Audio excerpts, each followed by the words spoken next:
Welcome to The Wing, the emotional and financial health check you never knew you needed. We provide tangible solutions for young women to build emotional health and wealth on their journey from school to motherhood. This is the podcast for young women in Australia navigating the big stuff: life, money, and motherhood. From high school to first homes, babies to bank accounts, we take you on an interactive listening journey that helps you make smart, empowered decisions every step of the way. Welcome to another episode of The Wing. Today we have a guest who is quite phenomenal and has a very deep story that I'm sure a lot of you will be very fascinated to listen to. So I will introduce our guest of the day. So Alexandra, more commonly known as Lexi, is a physiotherapist with a passion for fun, creativity, movement, and living life to the fullest. Lexi came into the public eye following the Bondi tragedy, where she acted as a first responder alongside her now partner, Jimmy. Their unique story captured national and international attention, leading to a range of media appearances and conversations around community, connection, courage, trauma, and finding meaning in difficult moments. Alongside her clinical background, Lexi has worked within the Institute for Musculoskeletal Health. That was a big one for me. Taught within the Doctor of Physiotherapy program at the University of Sydney, and serves as the National Chair of the Australian Physiotherapy Association Disability Group, advocating for better access and outcomes for people living with disability. Passionate about health, surfing, and honest conversations, Lexi is known for her warm, grounded, and relatable approach to life. Through both her professional work and public platform, she hopes to encourage people to step outside their comfort zones, back themselves more deeply, and embrace the experiences and connections that make life meaningful. So, welcome, Lexi. Thank you. And thank you for inviting me. I'm really honored to be on today. Yeah. Oh, thank you so much. Lexi and I were introduced through a mutual friend, Tara. Shout out to you, Tara, if you're listening. Tara said you need to connect with Lexi. Like, her story is just phenomenal. And I reached out to Lexi. She so kindly passed on her email and phone number to Tara. And I reached out and I thought, this is probably a bit too small time for you. Like, you've literally been saving lives. And here I am just on the end of a microphone. But Lexi so kindly replied and said, yes, let's do it. So I am absolutely equally flattered to have you on the podcast today, Lexi. So thank you. She's very modest. Thrilled to be here. Good. And look, Lexi I'm just an everyday person. I don't know about that. Based on what I know about Lexi, she featured on a Today Breakfast podcast, and her partner, Jimmy, and I was just telling Lexi before, I was listening to it yesterday because I like to know who I'm talking to. And Jake asked me, like I said, I've got a really exciting guest for tomorrow. And he said, who are you talking to? And as I was trying to explain who Lexi was and what she's done, I was starting to tear up because I was so moved by her story. And Jake was like, what's wrong? I was like, nothing's wrong. It's just so beautiful what she did. So anyway, hopefully no tears today, Lexi. Or we can edit them out. That's fine. Alrighty, so let's get into some questions. I want to hear from Lexi. All the girls, I'm sure, that are listening to this want to hear from Lexi too. So, Lexi, maybe you could just give us a little bit of I know I've read your bio, but maybe just tell us a little bit about yourself and then we can get into the questions. Yeah. So I guess I'm a physio by background. I grew up in Canberra born and bred. I was always the first one talking about moving away. So I was planning on moving away when I was 18, moving up to the big smoke, Sydney. But that didn't end up happening until I hit about 30. And that's purely because I just kept on getting so many amazing job opportunities when I graduated in Canberra, and all these really cool opportunities to work in government. So I kind of became a physio when I was 2015, and I was really involved in the Australian Physiotherapy Association. And at that time, that's when the NDIS kind of came out, and I had all this free time. And so they kind of sent me along to be part of all these government consultations and workshops with the NDIS. So that's how I kind of really developed that kind of solid basis in disability when I first became like a new grad and shaped my career. So I stayed in Canberra for the next 5 years. And then when COVID hit and you couldn't leave Canberra, that was a real wake-up call. I was like, wait, I can't go anywhere but Canberra. I love Canberra, but I just love this, the beach, and I love surfing. So it was, then that I decided to move to Sydney. And I had a business at that point in time with a colleague. So we opened up a small physiotherapy business in Canberra, and I was going to start that up in Sydney, but I had an accident, which meant I couldn't do that. So instead, I continued to move up to Sydney, but I ended up working for New South Wales Health instead up there, part of the Disability Inclusion and Advisory Service. Went into the research landscape after that, the Institute for Musculoskeletal Health. You said that perfectly. I did. Yeah, and it's quite funny because when I first moved to Sydney, 5 years ago or 6 years ago now, I really wanted to do my bronze medallion and become a surf lifesaver because that just felt like such a beautiful community to be part of. And because it was COVID, you couldn't enroll in them. And then life just started getting really, really busy. And it wasn't until the start of last year that I kind of revisited, New Year's resolutions and was like, oh, I never got my bronze medallion. I'm still not part of the surf club. I'm going to do that. And so last year, while finishing a master's degree and working full-time, I decided I'd do my bronze medallion as well. That's how, I guess, I ended up in the surf club, and what's, I guess, led me to being on the podcast today, because after the attack, I was able to utilize the skills that I learned from that bronze medallion to help a lot of people. Yeah. So, Lexi, you've been pretty busy, first of all. No kids. Just 2 demanding dogs. Well, 1 back then, but 2 now. Yeah. They still keep you busy. So that is beautiful. Lexi, you mentioned that you had an accident. Are you willing to talk about that? Yeah, definitely. So that was quite a big thing for me. So November 2020, I was like on my way to move up to Sydney, and I went and stayed. I was having what I call my Sydney moon, like my little honeymoon from, having just moved to Sydney. And I took one of my best friends away with me, and we went for like a girls' trip down to Mollymook, stayed in Bannisters. It was lovely. We drank a little bit too much wine and met a bunch of other girls that were hilarious. They're on their end of season football trip, and we were just being, young and drunk and silly, and we decided to do a human pyramid, and I was kind of at the top of the human pyramid. It's like it's an absolutely terrible story because we were drunk, and there was a dog that was walking through as well while we were doing this human pyramid. The pyramid collapsed, and I actually ended up kind of falling on my head from about 2 meters and scorpioning over my head when I fell. Didn't break anything. Being a physio, I was like, oh gosh, is everything okay?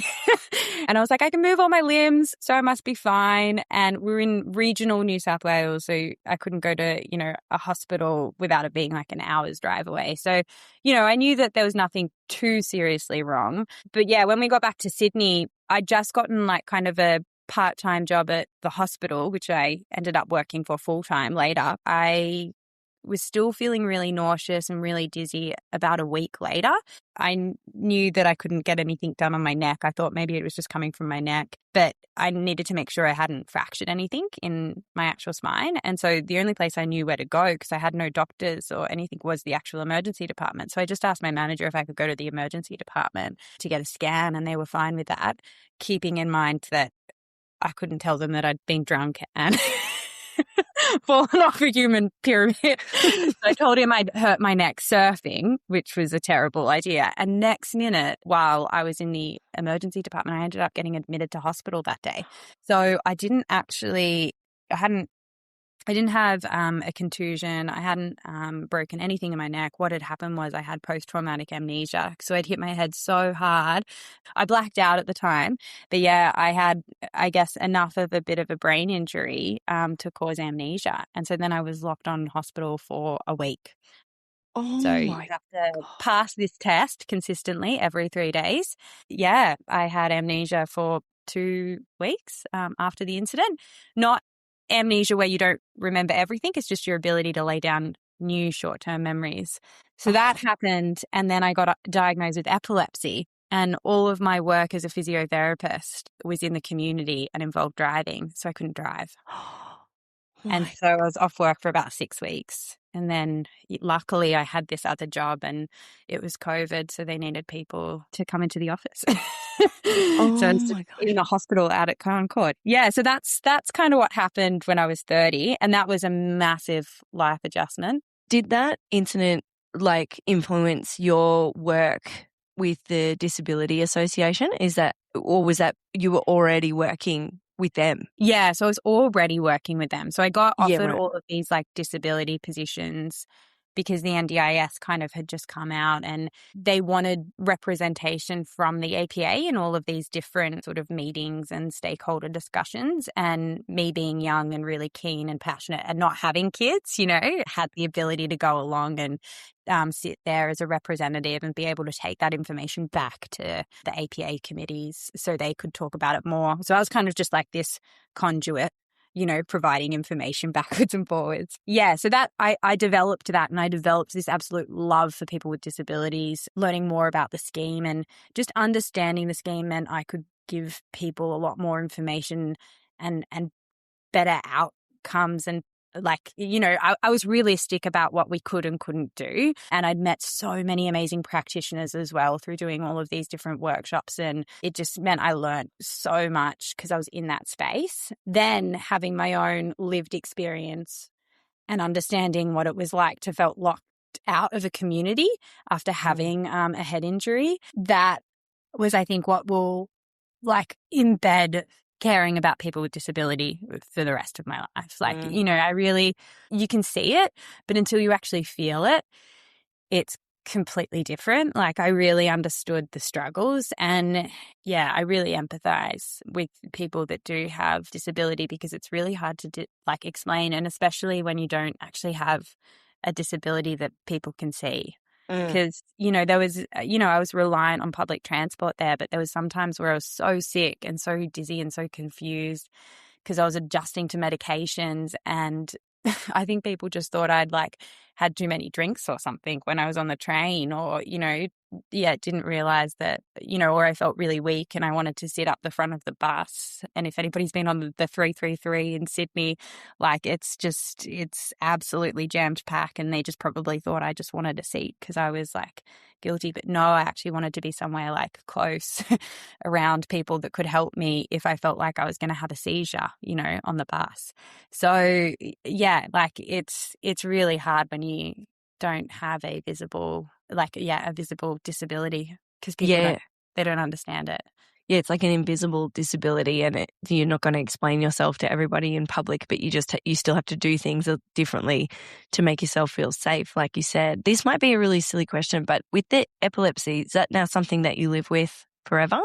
Yeah. Wow. So it's actually it's quite interesting. I went on this massive journey of understanding the healthcare system from a consumer point of view as well, because being a young female and having epilepsy, a lot of the drugs that they put you on, they don't actually think about your actual life stage. So one of the first medications they put me on, it wasn't a drug that you could be on if you wanted to have kids in the future. Wow. And these drugs take ages to kind of wean on and wean off of. So it takes about 6 months to get up to sometimes your therapeutic dose. And equally, it takes 6 months to come off them. So if I did want to have kids on this medication, it was going to have to be 6 months for me to come off these drugs and then have the risks of seizures and pregnancy. Whereas there's other medications that are a lot safer to be on. Yeah. So then it was oh my God, how did this doctor not know that? Why didn't they consider that? Why didn't they offer me any other alternatives? And then I kind of did a bit more research and I was oh, this doctor doesn't even specialize in epilepsy. Yes, they're a neurologist, but they don't know everything about epilepsy because there's so much to know about it. So then I started really going and looking for the right practitioner that did specialize in epilepsy. And now that I've found that doctor, I've been, so much better managed. And it's faster because, they know exactly what they're doing. They see it and do it all the time. Yeah. So you had to sort of advocate for yourself to be able to get in front of the right people and get the right treatment so that that's interesting that you said that, like, it's not a blanket thing. Like there are lots of things that need to come into consideration, your age, your life plan, things like that. Like you can't just whack a Band-Aid over a bullet hole, so to speak. Yeah, exactly. So, yeah, it was a very surreal time. Yeah, kind of going through all of that. And I felt I'm somebody who knows the healthcare system really well. And I have this skill set, and it was great in a lot of ways to get that lived experience at that stage, as tough as it might have been, because it's really, really hard out there. We have a great health system, like an absolutely fantastic healthcare system. And we do have, great researchers, but it is hard. It doesn't make that journey any easier for people. Yeah. Especially when it's something new and you don't necessarily know what you're looking for. Like you did have a skill set where you could kind of know what to look for. But wow, Lexi, I did not expect that from our conversation today, but thank you for sharing. That was far out. Yeah. Like now I feel like I have so many other questions. Like I have my list of questions, but now I'm like, I have so many other questions. Anyway, I'll stay on track. Okay. All right. Segue into the actual questions. Lexi, what's something people assume about you that is wrong? Okay. So I think from the outside, and I say this, I think hearing about everything that I've done or accomplished or who I am as a person, I think a lot of people assume that I'm like quite organized or quite driven. And I would say I am driven and I'm organized to an extent, but actually, no, life is very chaotic. Like I don't have a great organization system. I'm not like, anybody. I only learned how to use a calendar really effectively this year, and that's mainly thanks to Jimmy. So, yes, I'm not organized by any shape or means, and I wouldn't say I'm, very process or detail orientated. I'd say I'm very much like driven by my passions and driven by things that really do fill up my cup. Sitting there and having to do things that just are really meaningless and boring. Like that's not easy to do for me either. I only do it because I know I can see the light at the end of the tunnel. I'll, hold on to the feeling of how that's going to get me there. So I think that's one thing that's always good to dispel, because you see all these people that look like they're hyperachievers and, no, I'm not like a cardboard cutout robot person.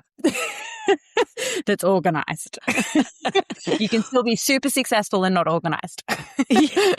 I see that in you. Like when you were one of the quickest ones to respond to my calendar invite. So I think your training on that from Jimmy is going very well. Thank you. I've only had one slip up this year with my calendar. Yeah. Oh, that's good. Thank you for sharing, Lexi. I think it is easy particularly now that you're in the public eye, people naturally paint a picture of you, and that may not always be true. I think that's very humble of you to, kind of bring that back and, just share that, there's things that you think maybe you don't do perfectly, but on the other end of it, you're saving lives. So there's now. Lexi, so getting into this is the deep bit, ladies. So we're talking about the Bondi attack in December 2025 here, which Lexi played a huge role in saving people's lives. So Lexi, can I ask you, do you remember the moment that you realised the Bondi situation was serious? Yeah, it's a great question. I think it's still so surreal, like little background context. Jimmy and I had only finished our bronze medallion training, which is bronze medallion training through a surf club is very different to bronze medallion training that you do when you're in a pool. Bronze medallion training with the surf club is like an 8-week program.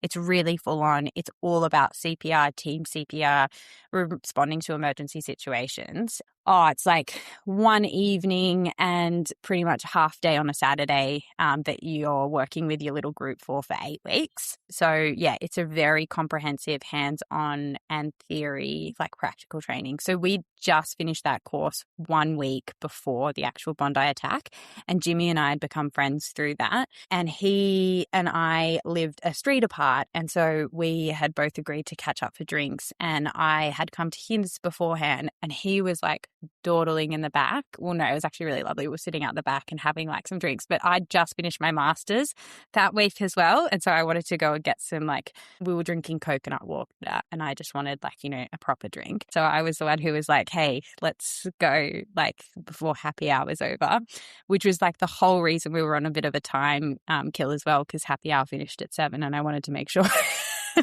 could get my happy hour drink. So we were walking down at about 6:30 down the promenade to get to the surf club. And it was when we got about, I don't know, it would have been maybe 20 meters from the surf club, just near where the kids' playground is, when the shots all started going off and it sounded like fireworks.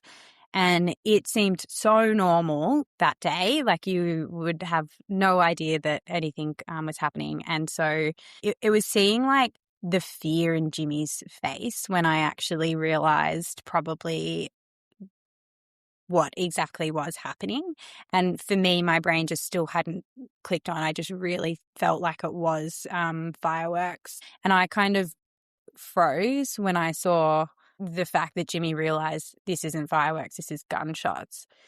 I just froze. And I was so lucky because he grabbed me and then, you know, kind of ran me and hid me down these stairs. I was like in between a bin and a staircase, and he was like crouched over me as well for what felt like an eternity. In reality, I think it only went on for about 10 minutes, but that was like the longest 10 minutes of my life. Yeah.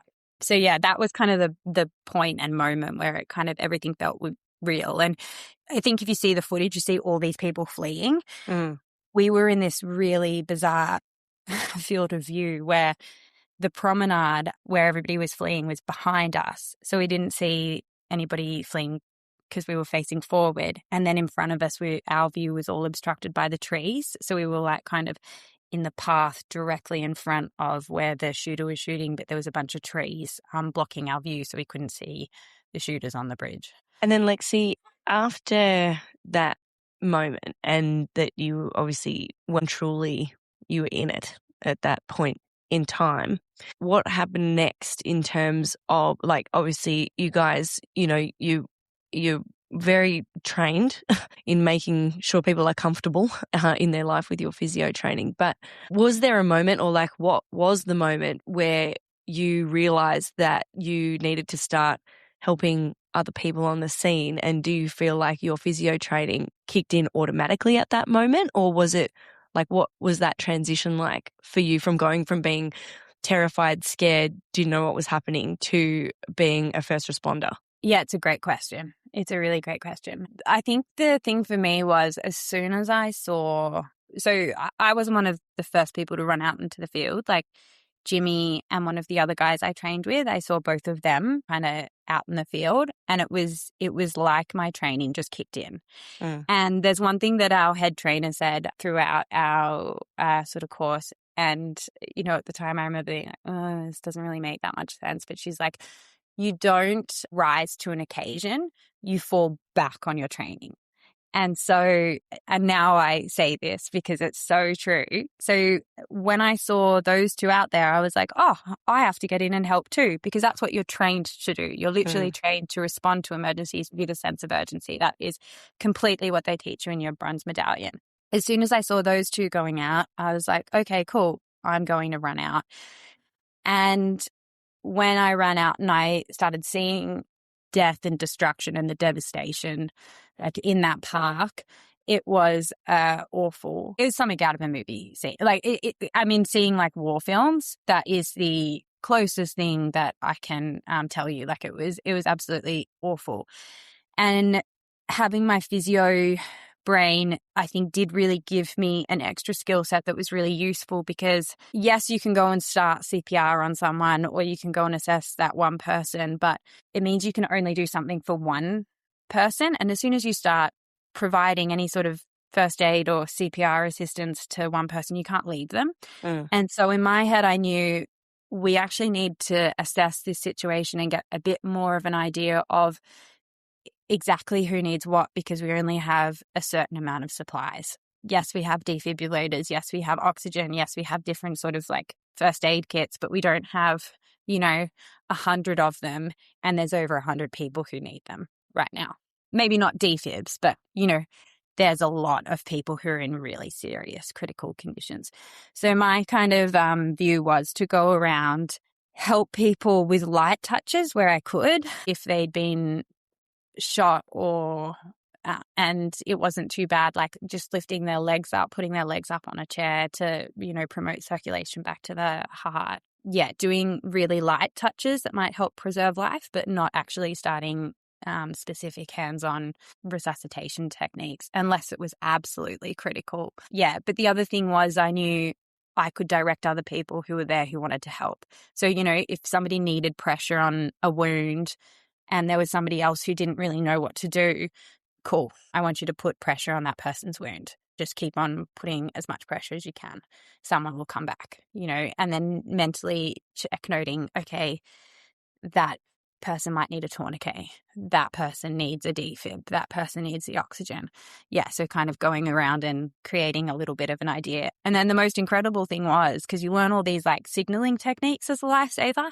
And so when I'd kind of like gone and assessed like one part of this field, I did like this signal, which means assistance required. And the amount of people who've obviously done like their life-saving training, they ran to me and they were like, what do you need? And I was like, wow, I need this, this, this, and this. And that goes to that person. That person goes to that person.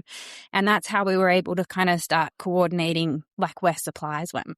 And yeah, so it's incredible to think that I had this training that had happened 1 week prior, just allowed a system to actually be able to be implemented, because that's what even the AMBOs said this, like one of the things that helped save so many people that day was they were never going to be able to get enough ambulance supplies into that park because of the geographical limitations. Like they can't wheel, stretchers, bloods, everything up into the park and have everybody be next to a patient.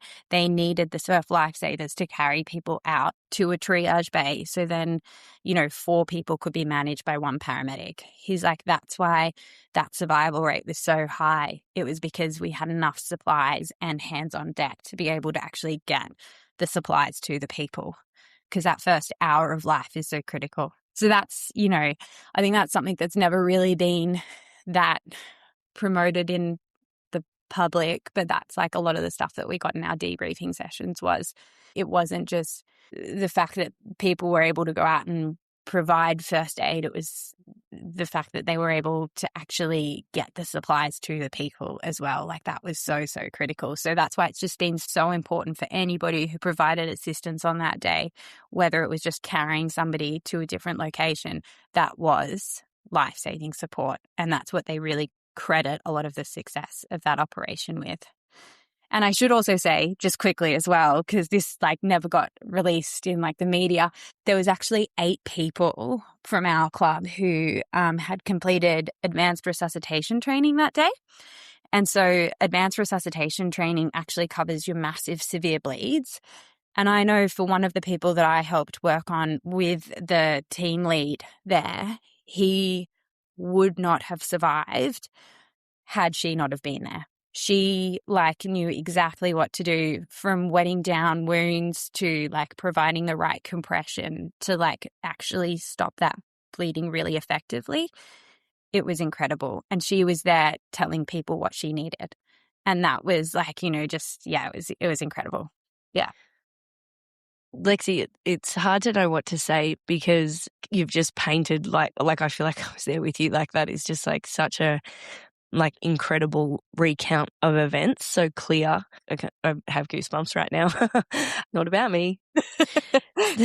A couple of things there, Lexi. So when I listened to your Today podcast on the Brekkie with the Brekkie radio team, you mentioned that obviously you're in, fight or flight mode at the time. Like I can't even imagine what adrenaline was happening in your body and mind in those moments. But you mentioned that you were sort of treating it like a triage system. Is that something that came up for you, and that was something that you were observing by the sounds of things as well, with the other lifeguards and the other people that were around helping save everyone who needed help? Yeah, so it definitely, when I kind of came out there, I was definitely looking at it as a triage situation. So who needs what and how serious, like how fast do they need it? Try and figure out like the best route of supplies to go where. And so that, I think, is something that is a bit more than the bronze teaches you. And so that was definitely my physiotherapy sort of brain coming in to work, because we get taught how to triage when we're looking at patient lists in the hospital. I guess, yeah, when you're assessing different injuries on a person, you're always looking at like the severity. Yeah, that's where my brain went. It was incredible to see, because those advanced resuscitation trainees that had just finished that day, they had that sort of knowledge as well. The teams that were there, like all the first responders that were like surf lifesavers or just other people, general people from the public who did come as well that were first responders, they worked really, really well together as a team. And it was like, people that did have like a bit more sort of skill set in one knowledge, they would just listen. There was like, it was, everybody knew to like work together as a team, and it was incredible. And especially when you were rolling and moving patients to try and help get to their injuries or to try and move them to the triage area, like everybody was really coordinated. It was like kind of cool to see in action in some ways. Like, I mean, but like, that training really, really does work. That was one thing that was really good. But yeah, I think once we sort of had this like triage system, because I mean, the first ambulance, it's not that they didn't not come in a timely manner. They did. They 100% did. But, there was so many people on the ground. And once the ambulance officers did get there, they actually had to assess the scene so they could figure out the best way logistically to treat everybody. It's not like they could, again, run in and just start saving people. They actually had to figure out how on earth, this first ambulance officer, how on earth do we set this up so we can help the greatest number of people? They did their job beautifully. They did their job perfectly. But, it took ages, maybe at least 10, 15 minutes before we had enough paramedics on site to actually take over what first responders were doing. And you said that first hour is like the most important. So already, you're 10, 15 minutes in and, time is like ticking. The pressure that would be involved there is unimaginable. Lexi, another question. You mentioned that you guys did a debrief or that you had debriefing sessions. Can you tell us more about that as part of the debriefing? And maybe it came up in the debriefing, maybe it came up later. What was the most surprising thing to you about the trauma post an event like that? Yeah, again, like great question. So the debriefing sessions were incredibly helpful. I cannot tell you how many debriefing sessions I think I've attended, but there was a lot. And I really, really have full support. The Surf Lifesaving Club, their response and helping set up these debriefing sessions were just amazing. And they never made anybody feel like they had to attend any of the sessions, but the sessions were, and to be fair, like they didn't get the sessions right initially, because who knows how you get a session right, but they tried and they took ownership when they didn't get things right. And I thought it was the most beautiful, amazing leadership that I've ever seen. They just wanted to make sure that these people had support, and they didn't know what the right support was at that time, but they owned it when they realized it wasn't the right support. And it just meant that group just developed so much more strength and courage in our leaders then, because it knew like we could trust them. And so, yeah, they had so many different debriefing sessions. We had, debriefing sessions with the whole group, with a smaller group. We've met the ambulance officers like heaps and heaps of times. You know, the chaplain. We had, so many different groups. We had, is it Care Flight? They're kind of like paramedics. They came with us before the actual paramedics from the incident could come, because a lot of people had questions about, I don't know if I provided the right treatment. I don't know, if I did things differently, would this person still be alive? Like there was a lot of like kind of medical questions. And so, we had like a lot of debriefing sessions with counsellors, with therapists, with the ministers, and different people wanted to come and meet us and thank us as well. So they'd organise for them to come along. But I think my whole December and most of January was debriefing sessions, which was beautiful. It was a really nice time to come together, and it was nice being in this, I guess, kind of group where you didn't actually have to talk. Everybody knew what everybody else had been through. And it was nice just to be able to sit there and be able to stand with people and not feel like you had to explain yourself. So that was the debriefing sessions. The club is still to this day doing a really good job with that. They still organise like debriefing sessions and different events and try to make it a bit more kind of community focused now. We don't talk individually with all of the other first responders about what sort of trauma each person's gone through. I'm sure that there are people that maybe peel off that do have those conversations. For me, that's not something that I've experienced with that group, and I kind of like that as well. I guess the option's always there and you'd always feel welcome to go and talk to someone else, but it's not something that we're encouraged to talk about in a group. And I think that's a really nice aspect, because it means you kind of got these friends that are there that you do like kind of good things with, that you've just formed a new friendship group and you've been through things, but you're all still dealing with what you're going through in your own individual ways as well. That's been, a weird sort of dynamic, but it's been really good and really healing to my journey. Like I've got PTSD after the event, which is, I think, quite a normal response as to what has happened. And it's been tough. Like it has been really challenging. I don't think for me, I realized how much trauma manifests in the body. I mean, being a physio, I know how much tension and stress and stuff we do hold in our body. I used to see it all the time when I used to work clinically in a private practice when I first started out. And I mean, it's crazy. I'm healthcare trained. I had no idea how much trauma affects your day-to-day functioning. And that is even more crazy in some ways because I've had a brain injury. And I remember the first few weeks, maybe months after coming out of what I did, it's actually like having an acute brain injury again. Like your brain cannot just process information. Everything's all over the place. You can't think straight. It is, the easiest way to put it is, it's like having a really big knock to the head. Your brain doesn't work properly because for me, it was just in hypervigilance mode. And still to this day, I still get hypervigilance, but I'm now working with like amazing therapist, amazing doctor, in a lot of ways going through or like having PTSD has been another experience that will definitely shape my life for the better. Like I'm not going to let, what's happened. It's completely reshaped where I'm headed in life, like, complete career direction change. Yeah, it kind of brings you back to figuring out what actually matters when it comes to life and what kind of life and what kind of impact do you want to have in the world.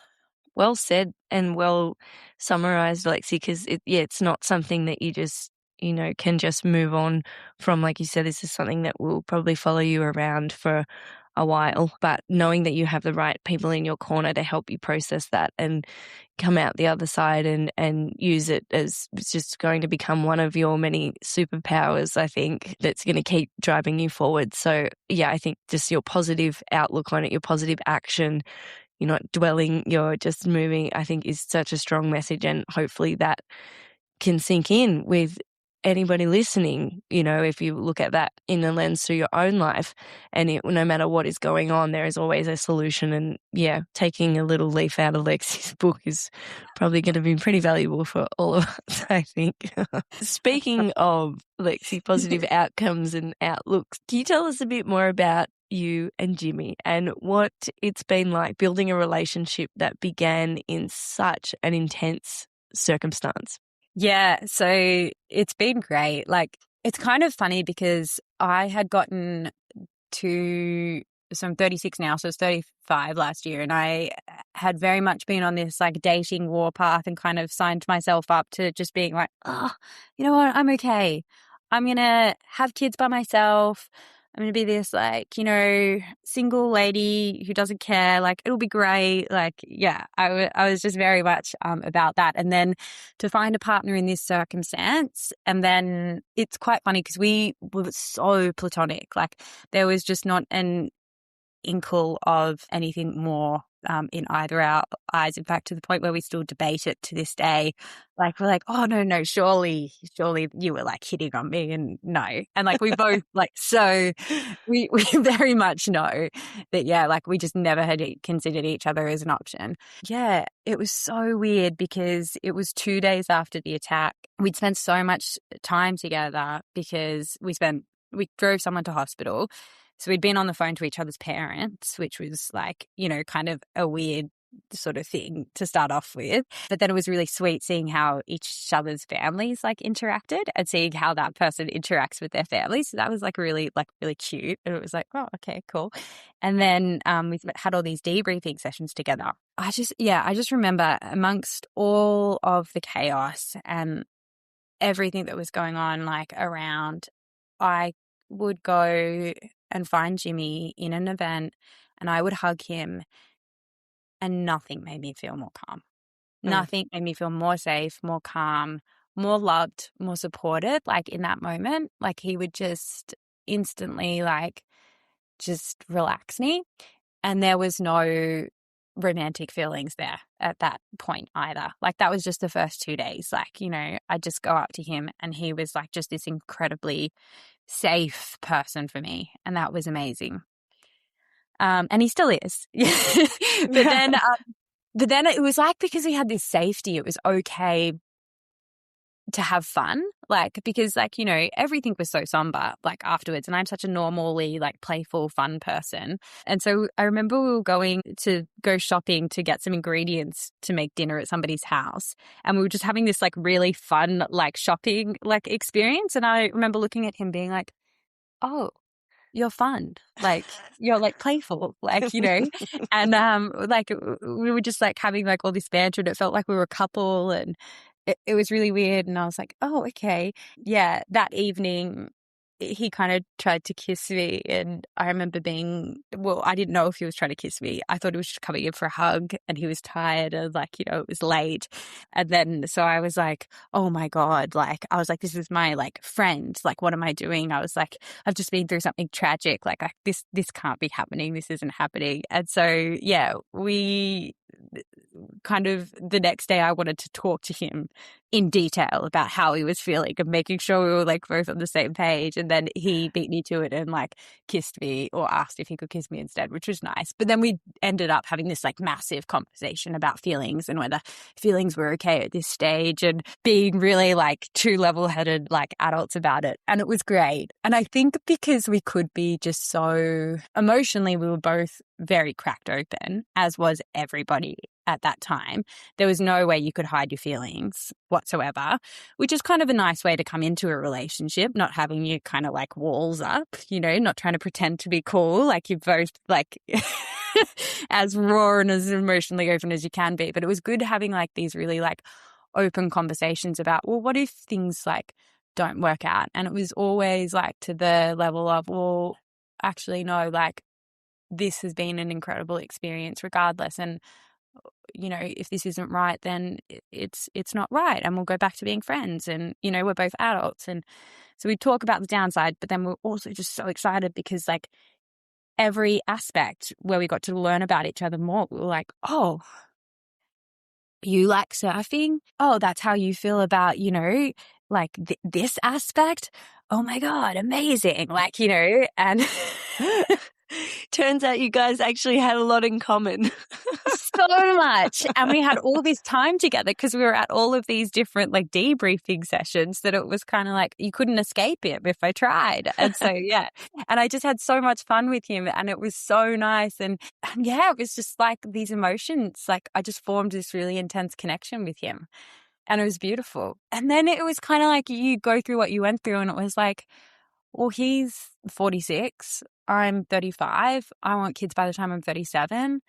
You know, he wanted kids, you know, yesterday. Like, it was like, well, why are we putting like all of this stuff on hold? Like, you know, life is really short. We've just witnessed how short it can be. So, you know, it was like, I'm really, really happy. And it was really scary. It was really, really scary. Like, but I knew I could trust him. I just knew, like, you know, I knew how much of a beautiful, good, decent, loving, amazing person he was. I'd seen him in action. I knew where his heart was. I didn't need any more evidence, like by being with him for like 3 years to decide, you know, if that's who he was or wasn't. I was going to trust my gut. And Yeah. so you should. You should, because I don't think that there's ever going to be a match made like that. That is, yeah, I think you've seen each other's true colours, and when people show you their true colours, believe them. So I think you've made a really good decision.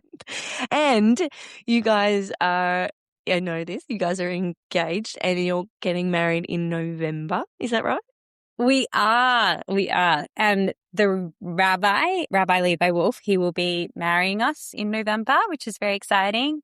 And we're just finalizing with council now exactly the location. So originally the rabbi offered to marry us in the synagogue. Yeah.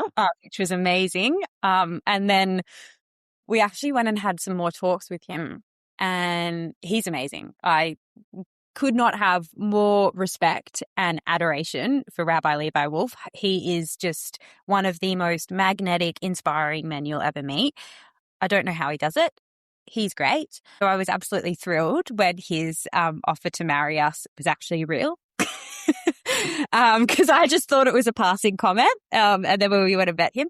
But yeah, when we went and had more talks with him, he kind of sat us down and said, I've actually been thinking, instead of doing it in the synagogue, it'd be more meaningful if we did it elsewhere. His suggestion was about doing it in the park, which for us is, we really loved, I loved the concept because I felt like it was part of reclaiming the space, and it really was about re-inputting light into a place where there's been so much darkness. But at the same time, that park holds so much for so many different people. We don't want to, I guess, insert our story into other people's stories. That's not what that park is. But we really loved that idea of inserting light into a place where there's been so much darkness. So we wanted to, I guess, and also to incorporate that as part of our story on the day. So for us, what it's kind of morphed into is actually doing it in a slightly different location in Bondi, but being able to then walk through the park with candles and, you know, add that light into there to kind of commemorate that as part of our story. Yeah. So that's been really cool. So yeah, the rabbi has been a massive part and a big help, as well as the council. The council's been amazing. It's just been a lot of, you don't realize how many backwards and forwards approvals processes they are until you start working. I should know, I'm from government, but like council's even harder. I love that. A tribute to the space and making, the day that will be a celebration for you so special. I think I can't wait to see photos. I think it will be so, I'll be stalking you. Don't worry, Lexi. I love it. I think it's just the most beautiful story, and you guys so deserve this beautiful outcome, and you're clearly on the same page and you clearly have the same value system, and I just think it's a beautiful match. Lexi, what do you hope, if there is one thing or something that you hope that listeners can take or other people can take from your story, is there anything you could pinpoint in particular? Yeah. And this isn't my own words, but it's one thing that has always stayed with me, and it like still brings like tears to my eyes. And I think the more I have learned from Rabbi Levi Wolf, this concept of light does come from darkness, but you just have to find the light, is something that is just so beautiful. And bringing light into areas where there are darkness, like for people that are going through their darkest times, finding your light is just the most important thing that you can do, and holding on to it. So you say everything with a big, beautiful smile on your face. And I know this is not easy to talk about. And like we're saying, you're every time you talk about this, you're reliving the trauma and you're reliving the darkness. But hearing you speak about it in such a pragmatic, positive way, I think, is what's going to transcend positivity into anyone who ever has the opportunity to even have a conversation with you. I'm just so glad that we've been able to capture your story in this moment in time, and we can keep it forever and just, have you bottled up for whenever anyone's having a bad day. Just go and listen to Lexi, because there's so much to take from what you said and what you shared. So grateful, Lexi. I really, really appreciate it. It's a real honor and a real privilege being able to come on shows like this. And, when we have our media sort of interviews, you get these really short snippets, but it's really lovely being able to actually talk more in depth and in detail, about some of those really exciting moments and that have happened since, and be able to share the story in a more whole picture for people. So just really big thank you. Oh, my pleasure. No, it's good. I just feel like it's just not when I listened to your clip, like I said on today, and I saw it went for 10 minutes, and I was like, 10 minutes? I was like, how is this? There's more to this story than that. Obviously, it's a different style of media clip kind of thing, but I think for the purpose of this exercise, to be able to share such a detailed traumatic event and story and life story, getting those are the things that, I really think, can resonate with a lot of people. And I know the people you've helped to date will not be the only people that you help in your life. And it's very, very inspiring, and it makes me personally take a step back and be able to look at things with more perspective, I think, even just from talking to you today, to be honest. So thank you. Oh, no, I think it's beautiful. No, Lexi, we really appreciate your time, your energy, your service to the community, your ongoing positivity, no matter what life throws at you. I wish you and Jimmy all the very best, and I hope that we can find your wedding photos somewhere on the internet. I will definitely be sending them through. Good. They'll probably, do you know what? At your wedding, there's probably going to be a 7 News helicopter, toofing over the top, trying to catch a glimpse and putting you back on the news. And I hope that happens to you, because it'll be good. It spread the good word further. That's what needs to happen as a result of you around. So no, I think it's. Oh gosh, hopefully not. Otherwise, I don't know. I'll be cowering like this. You could just wear a hat. Just have a hat veil. An akubra with a veil over the top. A hat veil. Yeah. I don't know if that's a thing, but you could. If anyone can make it a thing, it's probably you. Well, I love that. Thank you. Oh, my pleasure. All right, ladies, thank you so much for listening to another episode of The Wing. And again, thanks to our guest, Lexi. I'm sure I don't even need to wrap this episode. It speaks for itself, and I know you would have all gotten something valuable and relatable out of that. So, but thank you, Lexi, and thank you for listening. We'll catch you on the next episode. Enjoyed the episode? Hit follow and check out _wing pod Oz on Instagram for a dose of wisdom getting you on the right path to success.